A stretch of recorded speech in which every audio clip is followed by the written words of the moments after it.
ഹൃദയത്തിലാണിത് നിറയേണ്ടത്. ഹൃദയത്തിൽ ഈ ആത്മാവ് നിറയും. അതിനെക്കുറിച്ചാണ് എബ്രായ ലേഖനം 8-ലും എസെക്കിയേൽ 36-ലുമൊക്കെ പ്രവാചകനും പൗലോസ്ലീഹായും ഒക്കെ വിശുദ്ധ ഗ്രന്ഥ രചയിതാക്കള് എഴുതി വെക്കുന്നുണ്ട്. ആ കാലഘട്ടങ്ങളിൽ ഞാൻ എന്റെ നിയമം അവരുടെ ഹൃദയത്തിൽ എഴുതും. ഹൃദയത്തിൽ എഴുതും. ഞാൻ ദൈവമാണെന്ന് ഇനി ആരെയും പഠിപ്പിക്കേണ്ടതില്ല.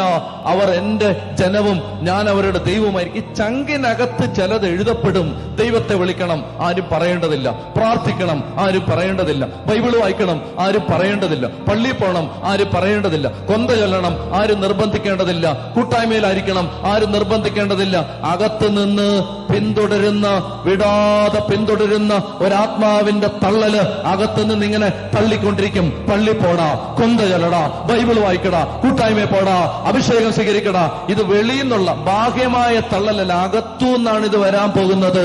ആരെങ്കിലും തള്ളിയിട്ടല്ല നീ പള്ളി വരേണ്ടത്, ആത്മാവ് തള്ളിയിട്ടാണ് നീ പള്ളി വരേണ്ടത്. ഭാര്യ തള്ളിയിട്ടല്ല ചേട്ടാ നീ പള്ളി വരേണ്ടത്, ആത്മാവ് തള്ളിയിട്ടാണ്. ബൈബിളിൽ ആവർത്തിച്ച് എസെക്കിയേൽ പ്രവചനത്തിൽ പറയുന്നുണ്ട്, ആത്മാവ് അവനെ എടുത്തുകൊണ്ടുപോയി കാലുകളിൽ ഉറപ്പിച്ചു നിർത്തി.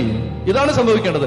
ആത്മാവ് എടുത്തുകൊണ്ടുപോയി പള്ളി നിർത്തണം. കുടുംബനാഥ, ആത്മാവ് എടുത്തുകൊണ്ടുപോയി കൂട്ടായ്മ നിർത്തണം. ചേച്ചി, ആത്മാവ് എടുത്തുകൊണ്ടുപോയി നിത്യാരാധന ചാപ്പലിൽ ഇരുത്തണം. ചെറുപ്പക്കാരാ, അതിന് സ്വർഗത്തിൽ നിന്ന് നാവിന്റെ രൂപത്തിൽ ഒരു തീ ഇറങ്ങണം.